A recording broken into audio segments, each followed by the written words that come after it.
aim of this video is to communicate via 2D and 3D design visuals, ideas and proposals to improve the urban design qualities of the site. I will cover how and why I think the current site fails on some aspects of urban design before looking at how we can improve the site as a whole. By looking at various themes included in urban design, such as the relationship between buildings and open spaces, I will hopefully come up with some design proposals that should benefit the site. I will now talk about the previous findings from our SWOB analysis. The site itself already offers many strong points. For instance, great access is provided by the cycle path running along the northern boundary.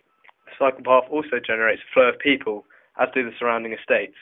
The park consists of a large green space containing sports pitches and a play park. I believe this, as well as its proximity to Cowley Road, is what attracts people to the park. Some areas of the site, however, are less impressive. Some areas, particularly the northwest part of the park, have poor visual permeability, making it hard to distinguish between public and private areas. Also, some areas are fenced off, many of which are creating inactive fronts, which can lead to a lack of security. Finally, the location of the tennis courts and the basketball courts have poor surveillance, which discourages their use. With these weaknesses, however, come a range of opportunities to develop. One main problem area that has been identified is the main entrance to the park. I believe there are many ways in which this area of the park can be redeveloped for a more inviting, more user-friendly entrance. Also, many of the inactive barriers provide opportunities to create active barriers, maybe by lowering them or getting rid of them altogether. The final part of our SWOB test focuses on the barriers. One major barrier to development consists of the nature reserve located in the northeast area of the park. Other barriers are more common, for instance how difficult it is to improve the active fronts of buildings that are already in place. Some residents may even not want their fences removed or changed. Finally, the confusion between public and private space could cause trouble in later development stages. Drawing on from the SWOB analysis, I will now explain how I propose to invigorate the site. I have decided to focus on two main aspects of development, consisting of 1.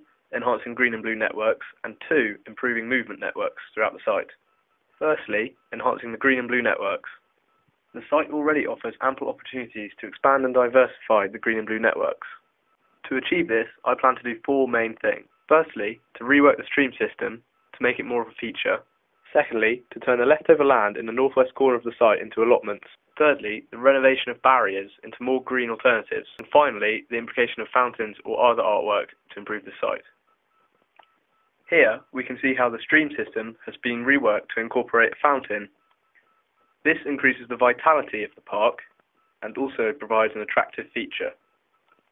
Here, we can see how the leftover land to the northwest of the park has been used to create allotments, which not only give the once derelict land a function, but will also increase people traffic in that area. The allotments are surrounded by hedges and are looked over by the surrounding houses. This creates an active front and also provides security for this area.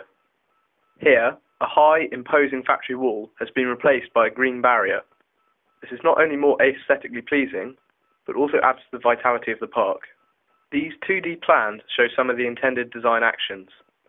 As you can see, the nature reserve to the northeast corner has been left, because I believe this only adds to the green networks. I will now explain how I intend to improve the movement networks throughout the site. I will be focusing on 4 design actions, consisting of 1. Increasing the access points in and around the site, whilst 2. Improving access points already in place.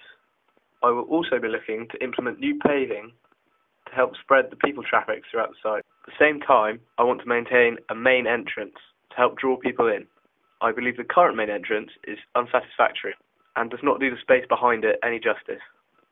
To start with, I believe this entrance point at Gillian's Way can be vastly improved.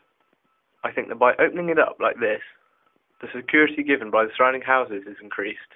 Other access points that have been improved include the path near the allotments, as well as this junction between the cycle path to the north. Another problem area was this corner next to the tennis courts. Before, it felt cut off from the rest of the site, and the small entrance that was here wasn't very inviting. Here, I intend to create a new entrance, using new paving and a new water feature that was implemented earlier. This should make the park more inviting and makes this area of the site much more of a feature. This is only added to by the implementation of a new sports pavilion overlooking the tennis courts. One of the biggest changes will be a brand new main entrance. The current one consists of an uninspiring, overcrowded car park. I intend to open it up, making it a lot more pedestrian friendly, while at the same time maintaining the car park theme. The car park will be for park users only, with enforcements in place to prevent commuters using it as a park and ride site. As previously stated, this site has great potential for further development, be it maintaining what's already there, or developing new and exciting ways to implement urban design strategies. I have shown and explained my design proposals, which, as we have seen, involve enhancing the green and blue networks of the site and improving the movement networks throughout the site. The plans and ideas covered in this video are how I believe this site's potential can be reached.